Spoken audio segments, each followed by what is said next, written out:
Hello everyone, welcome back on YouTube channel SLD educational academy. आप सभी को एक बार पुनः इस YouTube channel SLD educational academy पर हार्दिक स्वागत है। तो चलिए हम लोग आज जो है आगे की ओर लेक्चर को कंटिन्यू करते हैं। प्रीवियस लेक्चर की अगर बात करें दोस्तों, उसमें हम लोग प्रश्नावली 3.3 को कंप्लीट किए थे। ठीक है, उसमें कुछ प्रश्न आप लोग के लिए हम छोड़े थे और हमें उम्मीद है कि वो प्रश्न आप लोग बहुत अच्छे से कंप्लीट कर लिए होंगे। अगर नहीं किए हैं तो उसको कंप्लीट कर लीजिए और उसको जो है कंप्लीट अच्छे से कर लीजिए। ठीक है, और 1 से 2 बार प्रैक्टिस कर लीजिए। अगर नहीं बन पा रहा है तो आप लोग कमेंट सेक्शन में कमेंट कीजिए। ठीक है, क्वेश्चन नंबर आप लोग कमेंट कीजिए, उस क्वेश्चन का हम सोल्यूशन आप लोग को वीडियो बना के फिर से हम देंगे। ठीक है ना, तो चलिए हम लोग आगे की ओर कंटिन्यू करते हैं। आज हम लोग जो है एक नया मेथड को शुरू करेंगे, एक नई विधि को शुरू करेंगे। प्रीवियस में हम लोग प्रतिस्थापन विधि को देख रहे थे, आज हम लोग विलोपन विधि को देखेंगे। जैसा कि आप लोग को अच्छे से मालूम होगा कि हम लोग को जो है वो बीजगणितीय विधि, ठीक है, बीज गणितीय विधि, ठीक है, इस विधि में, इस मेथड में हम लोग को 3 टाइप्स का मेथड पढ़ना था, यानी कि 3 टाइप्स का विधि पढ़ना था। इसको 3 भागों में तोड़ा गया है। ठीक है, 3 भागों में बांटा गया है और इसका प्रत्येक भाग का अलग अलग मेथड है। ठीक है, एक है आपका प्रतिस्थापन, दूसरा है विलोपन और तीसरा नंबर जो आएगा आपका वो वज्र गुणन आएगा। ठीक है, प्रतिस्थापन,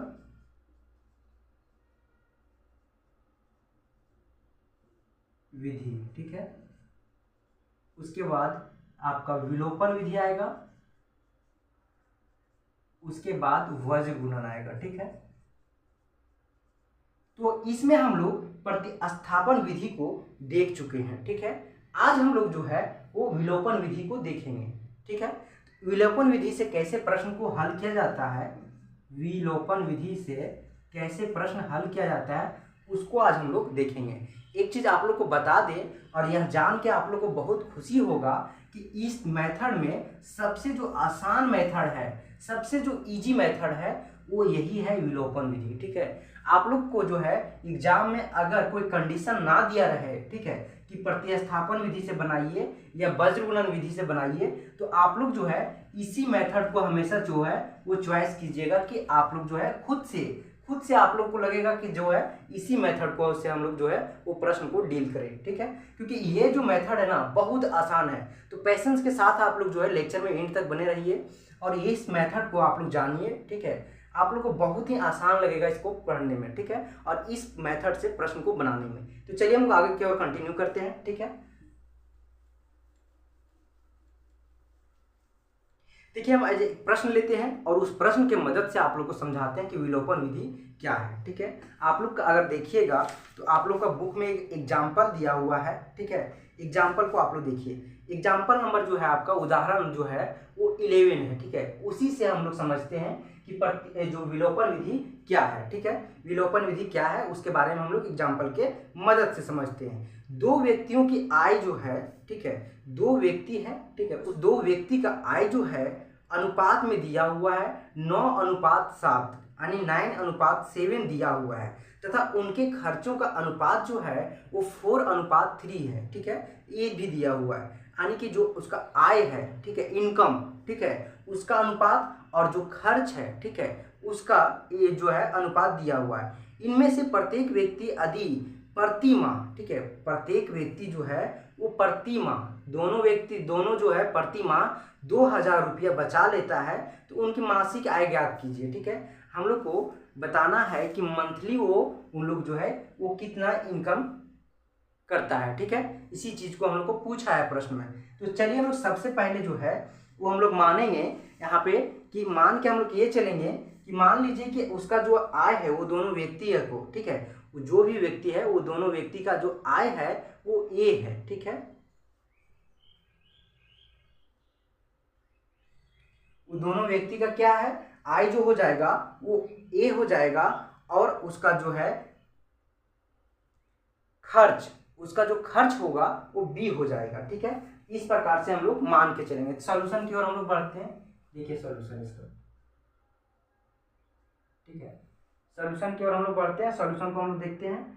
सॉल्यूशन में हम लोग देखिए मान लेते हैं कि जो है वो दो व्यक्तियों की आय जो है, दोनों व्यक्तियों के आय जो है वो क्या है, दोनों व्यक्ति का आय, ठीक है, ए है, ठीक,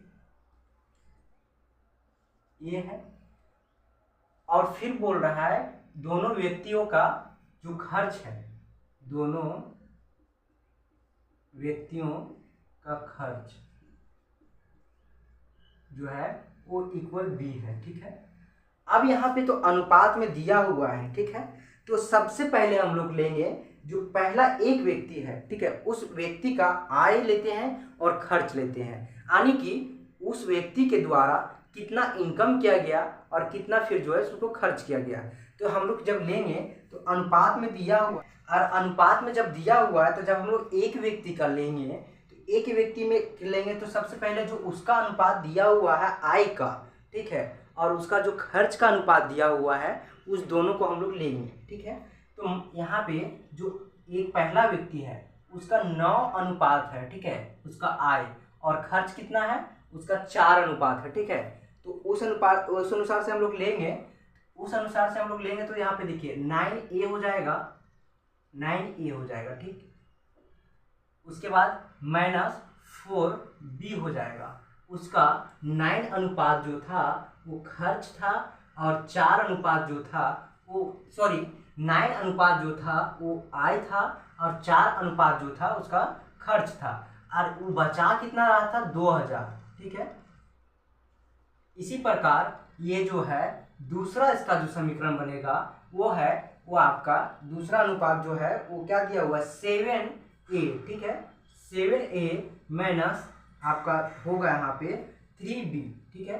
3B क्यों होगा, क्योंकि जो 7 अनुपात जो है वो 7 जो है अनुपात दिया हुआ उसका जो आय था, ठीक है, उसका आय को हम लोग मल्टीप्लाई किए, और जिस खर्च था 3 खर्च जो था जिस व्यक्ति का वो 3 अनुपात जिसका खर्च था उसके साथ हम लोग b को मल्टीप्लाई किए, और जब हम लोग उसको जब अंतर निकालेंगे कि कितना इनकम है और कितना खर्च हो रहा है तो उसका जो है वो उसके बाद भी बचा रहा है कितना 2000 रुपया, ठीक है। तो ये समीकरण 1 हो गया, ये समीकरण 2 हो गया, ठीक है।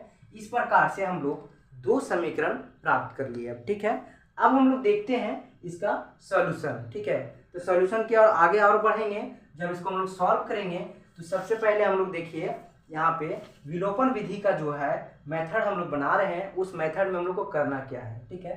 किसी एक को जो है यहाँ पे वेरिएबल, ठीक है, यहाँ पे देखिए वेरिएबल के साथ जो मल्टीप्लाई है वो कांस्टेंट है, ठीक है, और उस कांस्टेंट को हम लोग यहाँ पे दोनों को सेम लाने के लिए कोशिश करेंगे, ठीक है, ताकि जो है इसको जब ऐड करें या सब्ट्रैक्ट करें तो एक कट जाए और दूसरा जो है उसके उस प्रकार से जो है वो दूसरा का हम लोग जो एक वेरिएबल बचेगा उस वेरिएबल का हम लोग मान प्राप्त कर लें, ठीक है। इसके लिए हम लोग करेंगे क्या, यहाँ पे b का जो कांस्टेंट है या a का कांस्टेंट है इस दोनों समीकरण में सेम लाने की कोशिश करेंगे। सबसे पहले जो है जो भी कांस्टेंट है, अगर हम लोग यहाँ पे a का कांस्टेंट लेते हैं तो इस a को हम लोग इस पूरे समीकरण से मल्टीप्लाई कर देंगे, ठीक है, और दूसरा का जो कांस्टेंट है a का कांस्टेंट वो दूसरा समीकरण का जो कांस्टेंट है उससे हम लोग पूरा का मल्टीप्लाई कर जाएंगे, ठीक है। इस प्रकार से ये दोनों को जब हम लोग दोनों जो है कांस्टेंट से दोनों समीकरण को जब हम लोग मल्टीप्लाई करेंगे तो यहाँ पे जो है वो सेम आएगा, ठीक है।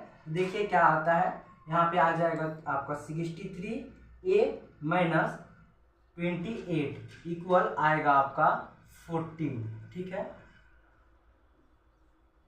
इसको जब मल्टीप्लाई करेंगे तो ये हम लोग को मिलेगा, उसके बाद यहाँ पे भी 63A मिलेगा माइनस यहाँ पे आएगा आपका 27B, ठीक है, यहाँ पे B छूट गया था, B इक्वल होगा आपका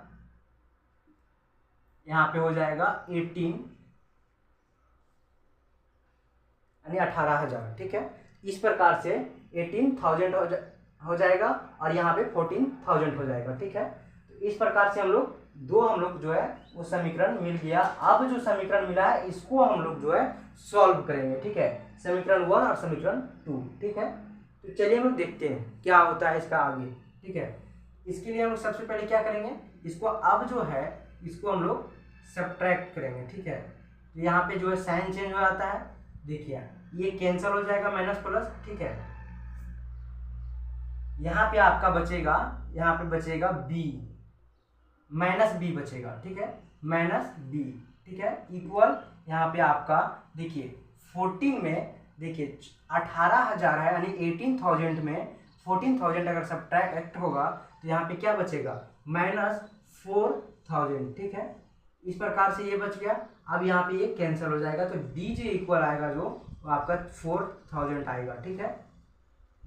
14,000 में 18,000 को हम घटाएंगे तो जो है वो -4,000 बचेगा, ठीक है। और माइनस से माइनस कैंसिल हो जाएगा। इस प्रकार से जो b का मान आएगा वो यहाँ पे आपका 4,000 आएगा।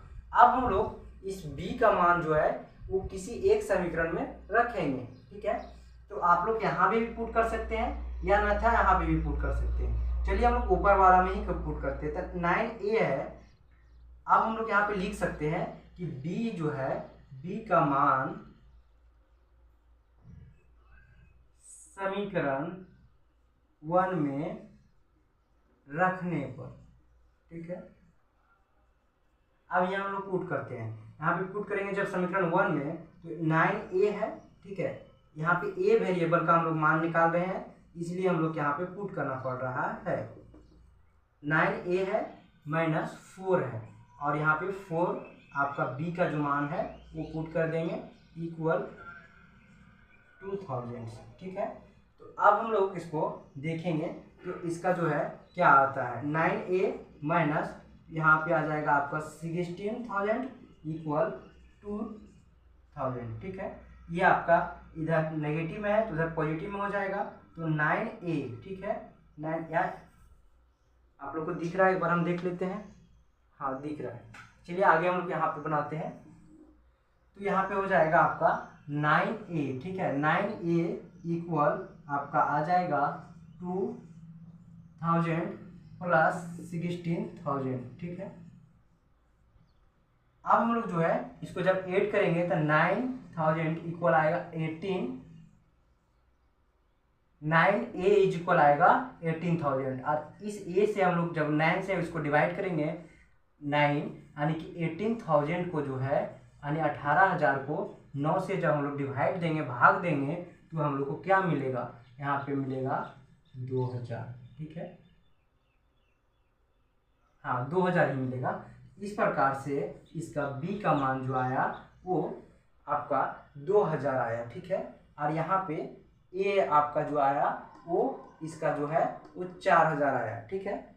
अब आगे देखिए इसमें क्या बोल रहा है, ठीक है। इसमें बोल रहा है कि इसका आय निकालने के लिए बोल रहा है, ठीक है। तो आय हम लोग निकाल ली, 2,000 इसका a है, और एक आया एक वेरिएबल, और दूसरा वेरिएबल जो है वो आपका 4,000 आया, ठीक है। इस प्रकार से a और b का हम लोग मान हम लोग निकाल लिए, ठीक है। अब जिस अनुपात दिया हुआ है उस अनुपात से हम लोग जो है इसका जो आय है उसको हम लोग निकालेंगे। तो आय का अनुपात क्या था, 9 अनुपात इसका 7 था, 9 अनुपात 7 था, ठीक है।